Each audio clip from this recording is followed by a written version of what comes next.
제6장 지진 진동 4절에 들어가겠습니다. 4절은 뭐냐 하면은 시간 이력 해석입니다. 해석 방법에 들어가게 되는데요. 해석과 그 다음에 들어가는 것이 설계, 그 다음에 평가입니다. 해석 방법 중에서 가장 자연스러운 방법, 시간 영역에서 해석하는 방법, 시간 이력 해석 방법입니다. 타임 시리즈 어널리시스 있죠. 그래서 세부절로서 단자유도계의 운동 방정식, 다자유도계의 운동 방정식, 그 다음에 모두 중첩법, 직접 적분법, 다지지점 지진 입력, 그 다음 예제와 매트랩, 그 다음 이야기에 대해서 설명을 드리도록 하겠습니다. 4절 시간 이력 해석입니다. 자, 4절 시간 이력 해석 방법 중에서 시간 이력 해석입니다. 참고로 해석 방법은 이 책에서 설명된 해석 방법은 시간 이력 해석 방법 6.4절, 그 다음에 응답 스펙트럼 해석 6.5절, 그 다음에 근사 지진 해석 6.6절, 그 다음에 정밀 지진 해석 6.7절로 되어 있습니다. 그래서 자기가 선별해서 사용을 할 수가 있습니다. 각각의 장단점이 있습니다. 그 장단점을 잘 활용하게 되면은 어떤 방법을 어떻게 쓸 수 있고 어떤 방법이 어떤 때는 더 보수적이고 어떤 방법이 어떤 때는 더 정확하다 라고 얘기를 할 수가 있습니다. 감을 잡는 것이 되게 중요한데요. 이론을 기반으로 해서 감을 잡는 것이 중요합니다. 첫 번째 절 단자유도계의 운동 방정식입니다. 단자유도계의 운동 방정식을 배우는 이유는 다자유도계를 이해하기 위해서 기본 원리가 같기 때문입니다. 그래서 다음과 같이 수조가 있고요. 수조의 질량이 위에 집중되어 있고 강성은 다리로 견디게 되어 있죠. 이러한 경우에 지진이 떨려왔을 때 얘가 움직이게 되죠. 이렇게 점선으로. 근데 형상을 잘 보게 되면은 구조물을 중심으로 봤을 때 지진은 이쪽으로 흔들은 것처럼 보입니다. 왜냐하면 다리가 이쪽으로 밀렸으니까요. 그죠? 그 다음에 만약에 밑에가 고정되어 있다고 봤을 때 무엇인가 머리를 수조를 왼쪽에서 오른쪽으로 민 것 같습니다. 다른 얘기를 했을 때 구조물의 관점에서 봤을 때 지진은 오른쪽에서 왼쪽으로 밀었지만은 구조물 이거를 형상 밑에를 고정단이라고 가정을 했다면은 왼쪽에서 오른쪽으로 어떤 하중 이걸 관성력이죠. 지진 하중이 민 것처럼 보입니다. 다른 얘기를 하면은 지진의 방향과 하준의 방향이 서로 반대다입니다. 그리고 구조물의 다리가 꺾이는 것은 뭐냐면 변형량이 얼마큼 생겼냐가 중요합니다. 이걸 상대변이라 부르고요. 근데 실질적으로 지점 자체가 움직였기 때문에 위의 상단은 여기서 이만큼 올린 겁니다. 그래서 여기서 보면은 위의 상단 지점은 왼쪽 끝에서 오른쪽 끝까지 갔기 때문에 이걸 절대변이 혹은 총변이라고 부르고요. 우리가 중요하게 여기는 것은 구조물 다리가 부러진다는 것은 상대변이죠. 상대변이에다가 집안이 기본적으로 움직임 변이를 합쳐준 것을 절대변이라고 부릅니다. 토탈 혹은 앱솔루트. 토탈. 예. 그래서 UG 값은 집안의 변이고요.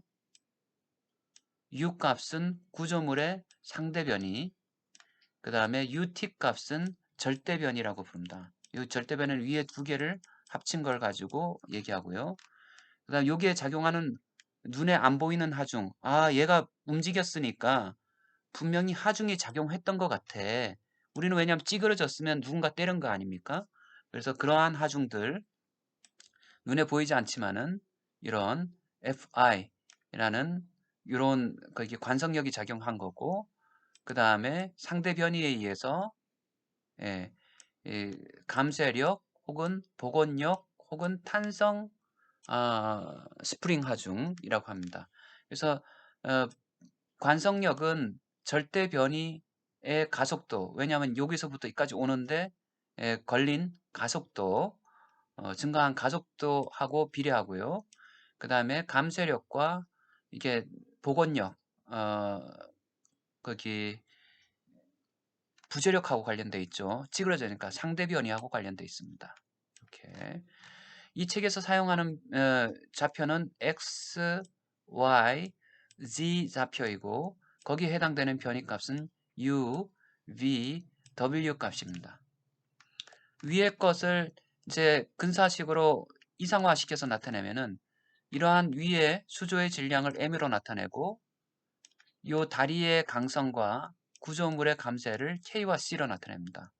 이것을 자유물체로도 나타내게 되면은 이 친구가 상대 변이로 u만큼 움직이고 u만큼 움직일 때 움직이는 방향에 지금 움직이는 방향에 반대적으로 저항하는 힘들이 생긴다. 예, 관성력, 나 안 움직일래. 예, 그 다음에 변형되는 방향의 반대 방향으로 나 이거 원래대로 가고 싶어. 복원력. 예, 열심히 가려 그러면 저항하는 거, 감쇄 늙게 만드는 거죠. 네, 힘들이 있습니다. 이렇게 운동 방정식을 힘의 평형 방정식, 겉보기에 실질적으로 작용하는 하중력이 없으니까요. 전체적으로 이 세 가지 힘을 여기에 더하면은 뉴턴의 방정식에 의해서 더하면요. 관성력과 감쇄력과 복원력을 더하게 되면은 관성력은 절대 변이로 나타내니까 두 개의 합으로 나타내고요. 이것을 분리시켜 가지고 위의 것은 절대 가속도에서 관성력이고요. 두 번째 항은 상대 속도에 의한 감쇄력, 세 번째 항은 상대 변이에 의한 변형에 의한 복원력입니다. 이것들이 이렇게 다 대입시켜서 힘의 평형 방정식으로 위 방정식이 섰고요. 그러니까 위의 방정식에 이러한 방정식이 섰습니다. 왼쪽에 내력들, 오른쪽에 외력인데 외력이 없기 때문에 빵이고요. 내력이 한만으로 이렇게 방정식을 썼고요. 근데 관성력이란 것은 이렇게 내력이 합으로 썼고요. 관성력이란 것은 구조물의 상대 변이와 집안의 변이를 합친 절대 변이이기 때문에 절대 변이의 항을 오른쪽 항으로 넘겼을 때 다음과 같은 왼쪽은 상대 변이만의 수식이 되고요. 그래서 U 값을 구할 수가 있습니다. 오른쪽은 집안 운동만, 지진력만 들어가게 됩니다. 자, 상대 변이를 기준으로 이거를 나타냈을 때 다른 얘기를 하면은 구조물의 관점으로 위에 수조의 관점으로 이 운동 방정식을 보게 된다면은 여기에 구조물에 작용하는 하중은 지진이 이쪽으로 작용했잖아요. 그죠? 좀 전에 U 더블 더트 찌그러진 형상을 보니까 구조물의 관점에 보니까 나는 가만히 있는데 얘가 이쪽으로 와서 그 다리를 이쪽으로 옮겨버렸잖아요. 그죠? 그런데 이게 없이 구조물만 봤을 때는 어떤 하중이 지진의 하중과 반대 방향으로 마이너스 U가 라는 힘이 요게 마이너스는 반대 방향이라는 얘기고요. U하고 반대 방향으로 이쪽 방향으로 힘이 가해졌다는 얘기죠. 그래서 원래 있던 자리에서 이만큼 밀려났다라고 생각을 하는 겁니다. 그 힘의 크기는 뉴턴에 해서 관성력이 작용한 거죠. 질량을 곱해준 겁니다. 그래서 설명이 나와 있습니다. 지진 효과는 집안이 움직이는 대신 구조물 자체의 질량과 뭐뭐뭐뭐해서 방향이 반대다라고 나와 있습니다.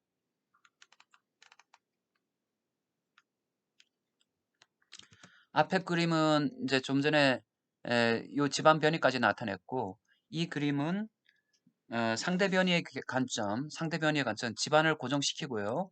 이 변이가 구조물에서 얼마큼 발생했느냐 이 U값만 중요하니까요. 실질적으로 구조물을 설계하는 데 있어서 이 U값에 있어 여기다 K값을 구해주면은 부재력이 되니까요.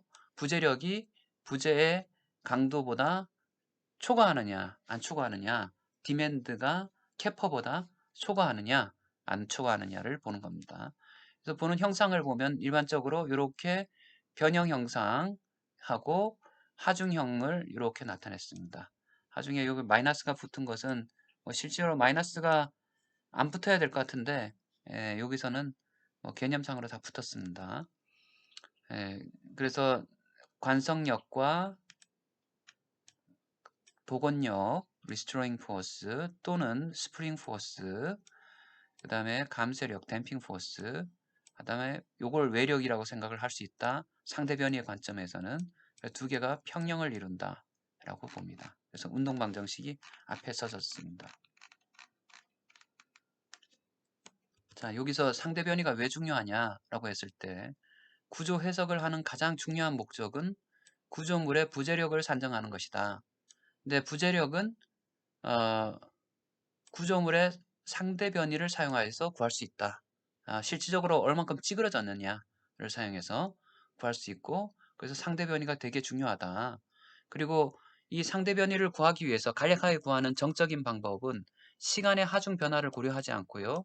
최대값, 집안 운동의 최대값만을 정적인 하중으로 생각을 해가지고 정적인 앞에 u 닷, u 더블 더트 가속도와 변이는 생각하지 않고 이렇게 최대값만을 가지고 구하는 방법을 정적인 해석, 유사 정적 해석, 유사 동적 해석, 유사 정적 해석 혹은 진도법이라고 합니다.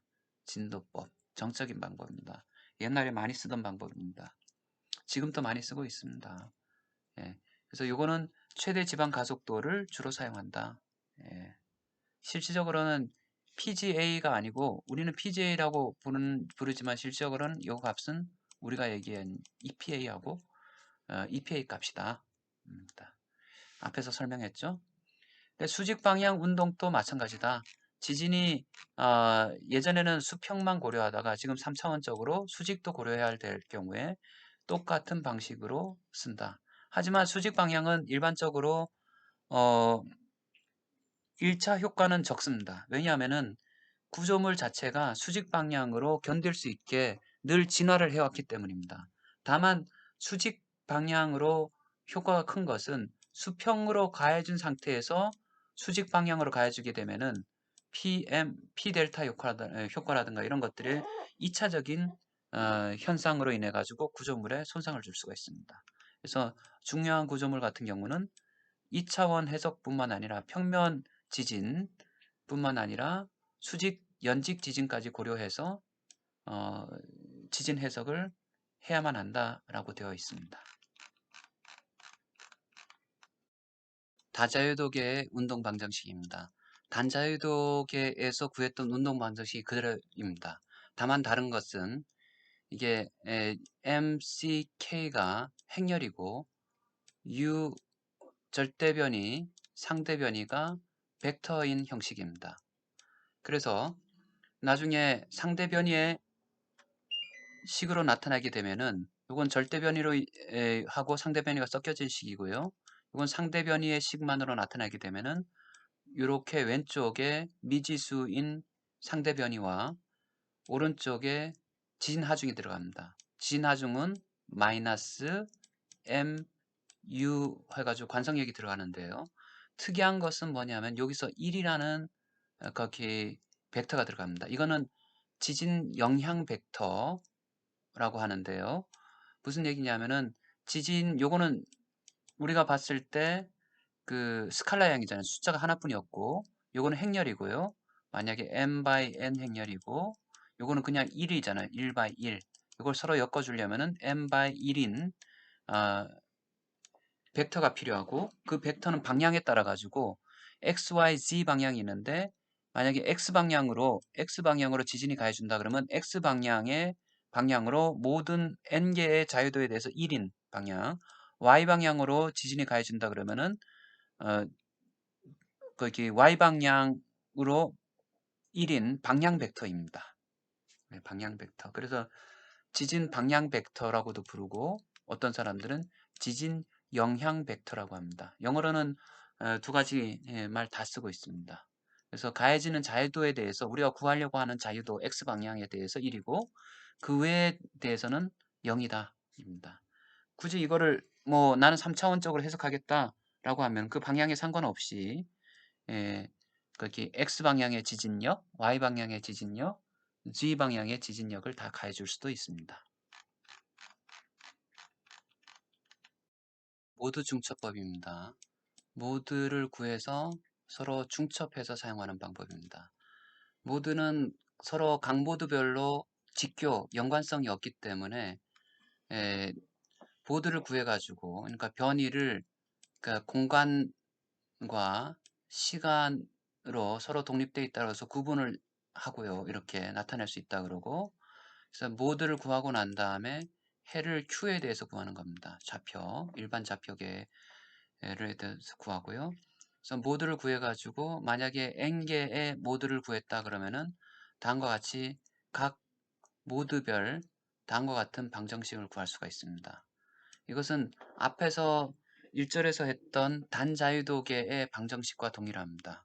그래서 보면은 여기서 모드가 여기서 보면은 이렇게 돼가지고 여기가 이제 유효하중이고요. 이렇게 L 써가지고 유효하중이 들어갔습니다. 질량하고 마이너스 해가지고 들어갔고요. 그래서 i번째 모드에 대한 μ 값은 이제 일반 질량, 그 다음에 K 값은 일반 강성, 뭐 혹은 요 C 값도 들어가게 된다면 일반 감쇄라고도 하겠죠. 그래서 L 값은 요걸 L 값이라고 했는데요. L 값은 모드 지진 입력 개수 혹은 모드 지진 하중, 그러니까 우리가 유효 지진이나 마찬가지죠. 지진 하중에 해당되는 값입니다. 그래서 i번째 모드에 대해서 Q 값을 일반적으로 구할 수가 있다. 단자유도계 방정식이니까요. 이렇게 구할 수가 있고요. 그 다음에 우리가 여기 M자가 들어갔으니까 다 모든 양변을 μ 값으로 나눠주게 되면은 일반 질량으로 나눠주게 되면은 오른쪽이 L에서 갬마가 돼버립니다. 큰 감마. 그래서 감마를 모두 참여 개수라고 하고요. 이렇게 감마 값은 이렇게 일반 질량으로 나눠줬기 때문에 위에 이렇게 됩니다. 그래서 모든 값에 대해서 이렇게 다 더해주게 되면은 감마 i를 n개 모드 혹은 전체 모드에 대해서 다 합치게 되면은 이 값은 다 더하게 되면은 1이라고 됩니다. 요 결국은 전체 질량하고 같아지니까요.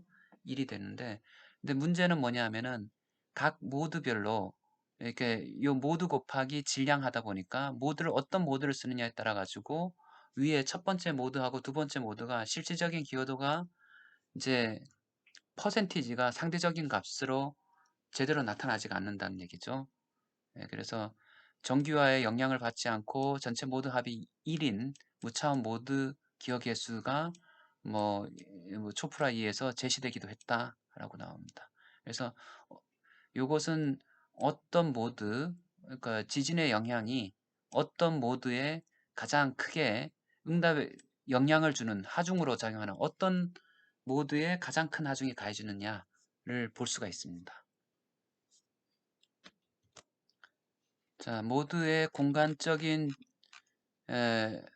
유효 지진 하중의 공간적인 분포는 이렇게 질량 곱하기 이 지진 하중 이게 전부 다 일정하니까요. 이렇게 들어가게 되는데 이걸 모드별로 나눠주게 되면은 다음과 같이 나눠줍니다. 각 모드별로 지진 하중의 공간적인 분포를 볼 수가 있습니다. 그러니까 예를 들어서 첫 번째 지진 하중의 모드별 지진 하중의 분포는 첫 번째 모드는 다음과 같고 두 번째 모드는 여차치 해가지고 이렇게 되고 이렇게 모드별 지진 하중의 공간적인 분포를 볼 수가 있습니다. 여기는 시간의 함수가 하나도 안 들어가 있죠.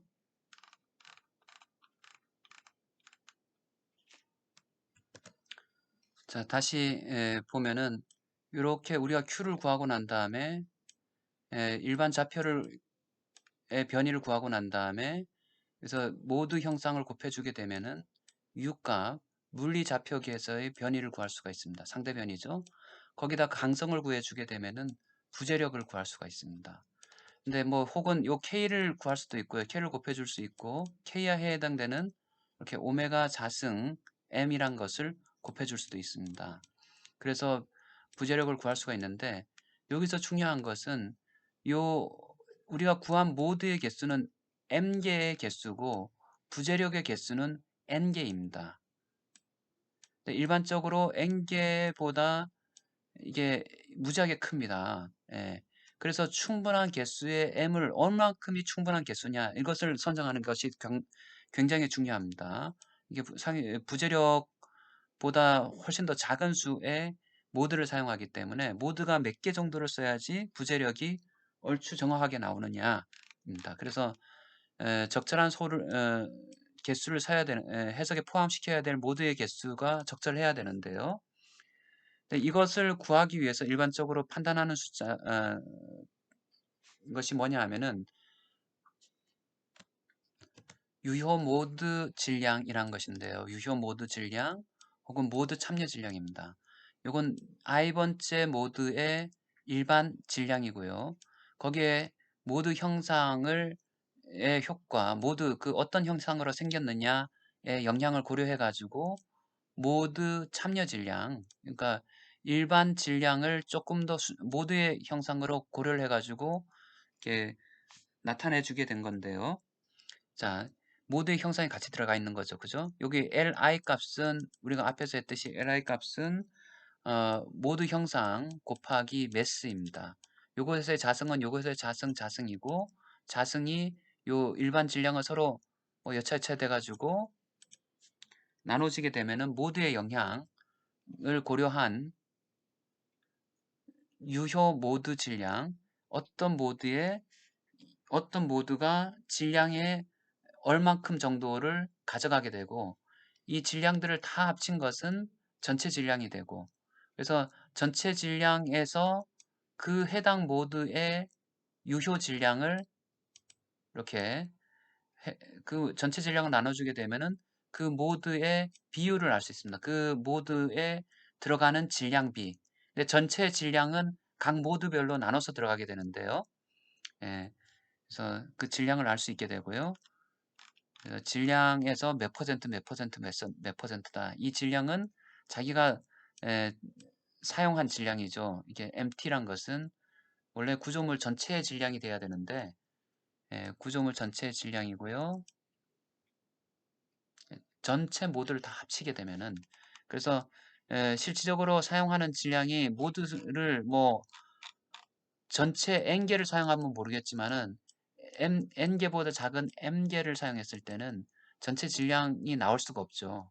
그래서 전체 질량에 일반적으로 유효 모드 질량은 저차 모드가 대부분 참여하게 됨으로 인해 가지고요. 저차 모드의 개수 n보다 작은 m개를 썼을지라도 뭐 어느 정도 95% 이상까지 나올 수가 있습니다. 그래서 이러한 참여 비율을 전체 합쳐서 모두 참여비, 전체 유효 질량비에서 몇 퍼센트 이상이 되는지 보통 90% 이상은 돼야 된다. 요즘은 다 95% 이상까지 쓸 수 있고요. 비정형성 혹은 비선형성이 크게 발생할 수 있는 구조물들 이런 경우에서는 고차 모드가 영향이 꽤 크기 때문에요.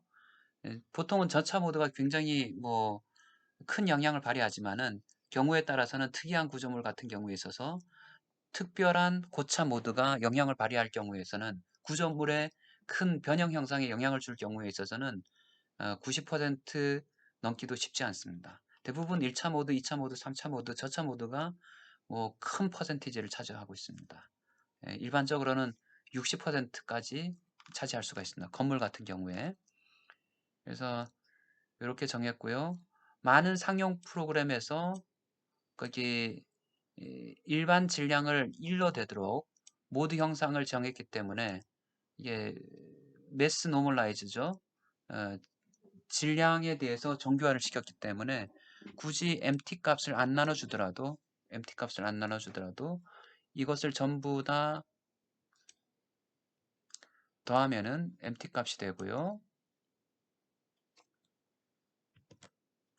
그래서 여기에 원래는 뮤 스타 값이 뮤 i 값으로 나눠준 거잖아요. i의 자승으로 나눠주나요? i의 자승으로 나눠줘야 되는 값인데